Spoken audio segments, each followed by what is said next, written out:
Hello and welcome back. Welcome everyone to this week's reading.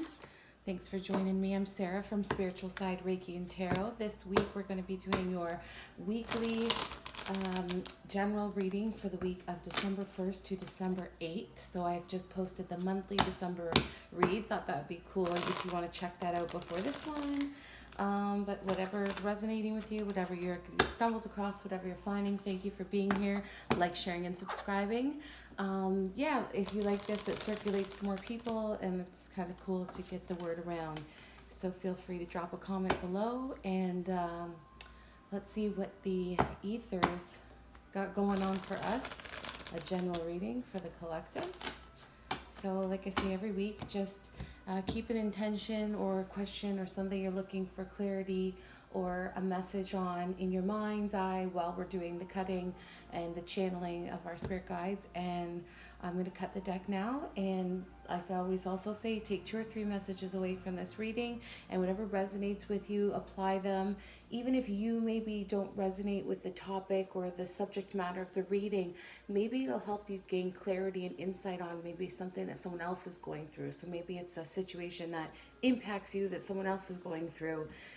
So, just kind of take it for what it is. And I do believe, you can at least find a couple little things, tidbits even, that shift you or make you look at something differently that can have a little bit of an effect on your life and get you some momentum in the direction of where you're going upon. So we just had the American Thanksgiving. So happy Thanksgiving to all our American friends.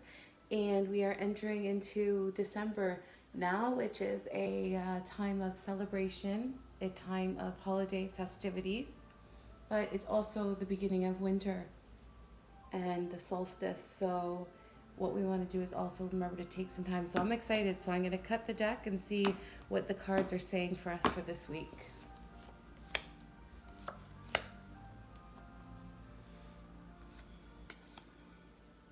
Wow, some 10s, okay. Some 10s and some queens. Some wands. Ooh, wow. New love, new beginning. The Ace of Cups in your soul position. That's awesome. Here's this Knight of Pentacles. He's been popping up quite a bit. The 5 of Pentacles in your outcome. And the Devil. So still some feelings of restriction. Some feelings of feeling restricted maybe. But also a transformation at the same time. A beautiful transformation. And this 5 of Pentacles is that lack mentality. So I'm going to go through this reading to see what's happening. But maybe what is coming to me now is this lack mentality is restricting you or holding you back from that feeling of like abundance and fulfillment and overflow. So just keep that in mind. So in your past position, you have the Queen of Swords. So the Queen of Swords, she's like when I look at her, I see her as cutting to the chase. I've had enough at this point. So she's raising her hand in the card here, and she's at the point where she's like, you know what? No, I'm done listening. I'm going to hear it, like Judge Judy. No, here it is. So she's done that. So if this resonates with you and you have done that work where you've put that boundary and you set that boundary and drawn that line to say, you know what, don't cross this line with me. If you have done that, congratulations, that's amazing. So moving into your present card, you have the 10 of Wands. 10 of Wands is associated with a feeling of a lot of responsibility, a lot of burden, the feeling that you're carrying a lot on your shoulders. So maybe you did break free from something. Maybe you finally quit a job you didn't like, or got out of a relationship that you didn't like, or told your in-laws, what is on your mind. Truly, there's always that age-old conflict that happens there. But maybe it was something you just decided, I'm going to speak my truth because this is who I am and I have to honor that. So if you have done that, good for you. But it has likely put you in a position where you do feel some of that burden shift back on you, because now it's like you're accountable for that. You have to own that. But no doubt there is a massive transformation that's happened, because in your future position you have the 10 of Swords. The 10 of Swords is like transmutation. Like it's like the ability to begin a new cycle, the ability to begin again. I'm just going to do a clarifier on that in here. It just popped out anyways. This is the Page of Swords, or another sword energy. Okay, so you are definitely cutting through it. Keep speaking your truth. Like the Page of Swords, he's my messenger card, and the swords I always feel like is that releasing that inner conflict or that inner burden that you have in yourself, getting it off of your chest. That's really important right now. With love and light, you can really get your point across. You can communicate if you do it within more of a precise fashion than an outburst. And I think this talks to me a lot about regulating emotions. This talks to me a lot about not lashing out or not snapping. Maybe there's just a lot of pressure around the holidays. You feel like you have to do it all. You feel like there's so much that's dependent on you. But this is showing me that, you know what? You can learn to react. And in the ascension world right now, like I am studying the ascension work, which is like the ascension from a third density to a fourth density. So it's just becoming like a less dense emotional human being, and be able to be more into the collective and more into the upper like energy fields on your body. So it's more like based on like how you vibrate. So not so much of what's spinning inside of your mind, but how your aura and your energy, Merkaba, carries yourself through this life. So there's definitely a lot of that in the ascension world. So this is a time to break free from that. And I think it's probably like the 4D, from what I'm learning, is a less reactionary way of being, a less reactionary state of consciousness. So you're consciously aware of, and you're processing, and it's helping you to not like have road rage or have like a reaction when something doesn't go away. And this is a constant work, right? We have to constantly evolve out of that patterned behavior that we come with, right, to get there. So that, like, along with the astrology that's happening right now, a lot of that entering into the age of Aquarius is more getting on that collective field, more in tune with people around you, more connecting with your soul tribe, people who resonate with you, people who talk your language, and it's not always the people you have with you in your life, because we change and everyone changes in a different capacity, in a different way. But it's just knowing your inner truth and listening to your inner compass and following your North Star, because that's truly where fruition comes from. And again, we don't have many majors. We have the Empress in your mind position, and we have the Devil in the underlying card. That's it. So we are in minor arcana land, and that just tells me that we are still slugging along in this human field. Like, even though we are ascending, we're getting to that higher state of consciousness that's more living within the laws of the universe, and the different laws of like how love and joy, it creates energy and alchemy. We're moving into that. We're still here trying to get through the day-to-day grind. So if I can give you anything over this time, the past, present, future here, what I'm getting is don't allow yourself to have a reaction based from like an internal emotional like a gut reaction. Pose with it, understand it, and don't feel like the burdens that are on you have to cause you to tip over. You have the chance to balance yourself by doing this kind of work, like by doing, finding tools of divination, or doing meditation, or doing some nature practices where you're centering your energy self. I'm a Reiki master as well. You can see some of my Reiki stuff.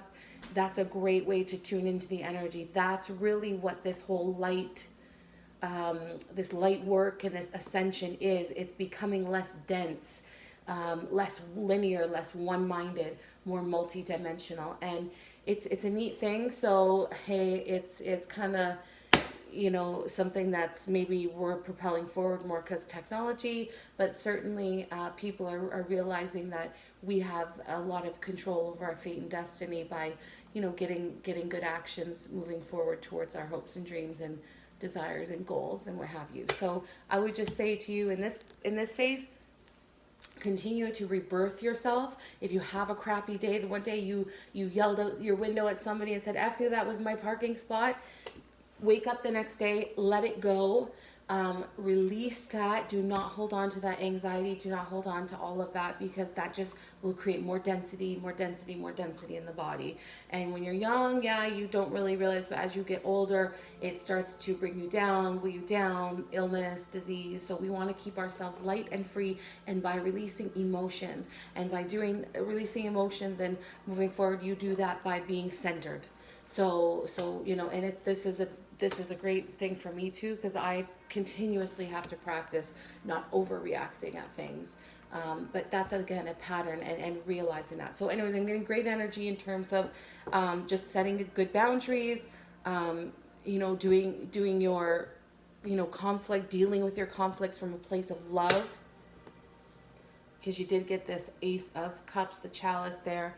But you know, don't, if you feel like you got to bite your tongue, I mean, that makes sense because you have the Devil card here, but it's for a bigger, better purpose, because here we have the beautiful Empress in our mind. So it's like you kind of are like on this 50,000 view level of the Empress, and you're like, I see all this crap. I see these patterns and behaviors and everything. I see it, and I know that that is not going to serve my newest and best, more evolved version of myself. So I have to release those. So in your mind, you're good. So just again, doing that centering, focusing work, prioritizing like what deserves a reaction, choosing your battles. That's pretty much a good rule of thumb here at this point, and reminding yourself of that. In your body position, I have a little bit of a protective barrier that you've kind of, so maybe you are withdrawing from certain situations that no longer are serving you. Maybe you've decided that you got invited to a party and you're like, you know what? That is going to take me 3 days to emotionally recover from going. I'm just going to say I'm not going to go. I'm not going to feel bad about it. I'm just going to do my thing and honor that. So in your body position, I could kind of see you just cocooning a little back. And I don't see that as a bad thing. I know in weeks past we've talked about that, like letting your boundaries down and letting your guards down. But in this, it's coming up as more of a self-love thing. And it's coming up more as like the more you kind of close yourself off, and I think in the energy work, and definitely what I like learn in my energy work is like sometimes you do have to close your energy field to toxic situations. You know, sometimes you do have to be mindful that you don't want to allow yourself and your emotional energy to entangle in a toxic situation. So in this, I say steer clear of negative environments. Do not go somewhere that you feel obligated to go to, but you really don't want to go. Do yourself a favor. Give yourself that gift. You know, gifts doesn't always have to come in a box with a bow. A gift can be something that emotionally fulfills you, makes you feel better, makes you feel alive and loved and invigorated. And again, let's come here to our soul position. We have the Ace of Cups, and it's like, just keep resonating out of your heart center, that frequency of love. Keep sending it out there. You know, if you hear somebody who's sick, or you hear of somebody who's having a hard time, you hear somebody who's dealing with anxiety, social anxiety, send them love. Like you know, in Reiki, we send you know, like our Reiki energy through a channel. You can do that through your heart. Your heart's a beautiful channel. Just send them love, and keep doing that. And let me be honest with you, your soul is your higher self. So if you're doing that, it's going to give you so much back, in the sense of like that energy that you're sending out, like it circulates itself, just like the cup, it's overflowing. It's like constantly, like how those fountains go that are like a continuous loop. That's love. Like, don't be afraid to just like let it out. And even, you know, if you let it out and the other person doesn't absorb it, there's still something that's happening. It's still something. It's like, again, a circulation of flow, like money. And speaking of money, of the Five of Pentacles here, try if you can to not be focused on, I can't afford it, oh my gosh, my credit cards, when they come in January, it's going to be, try not to focus so much on, oh, they spent this much money on a gift for me, I got to, you know, try to focus more on the love and giving from a heartfelt place, and less on the material value of something that you are giving. You know, if you can't afford something, I think it's a love, it's from a place of love to yourself, and we owe ourselves love first, right? Like, before we can pass that on, we should give ourselves and fill ourselves. You owe it to yourself in a place of love to just not go out of your means if you can. And I'm getting that message probably because we are coming up to Christmas. It's a common theme I think a lot of people deal with, and because I got the Five of Pentacles here, which is definitely like poverty consciousness, lack. So I'm going to pull a few clarifiers down there, but I'm looking here into your situation, action, your outcome. Your situation is the Seven of Pentacles. This guy comes up a lot in our reading. So someone must need to resonate and hear this, that you can take a step back and appreciate the fruits of your labor, but you're certainly not going to be able to sit down on your throne just yet, because you still get right back to it. Because the Eight of Pentacles that comes right after is like the refinement card. So you're like continuing to chisel away, perfect away at your craft. And then I have the Knight of Pentacles here, which is that great hardworking energy of like a strong force and like not afraid to like continue improving things, continue evolving things, continue to refine things. So and all for a greater purpose. So, you know, like feel that you can enjoy yourself. Definitely don't feel like, you know, you got to be Scrooge or the Grinch or anything at all by any means, but maybe think of ways that it will allow you to do it in a less way where you feel trapped and constrained. And again, yes, you have the Devil here, so restricted and bound. So, you know, maybe there's something you can do that you can, like you have something that's like, hey, you know what? That'll work. Like I can bake something for that gift and give them that. Like that'll save me whatever. Like do a budget maybe. Like if you feel this tense feeling of like overspending because you have the Five of Pentacles here and you have the Devil here, if you feel that, take some time to like plan it out, map it out.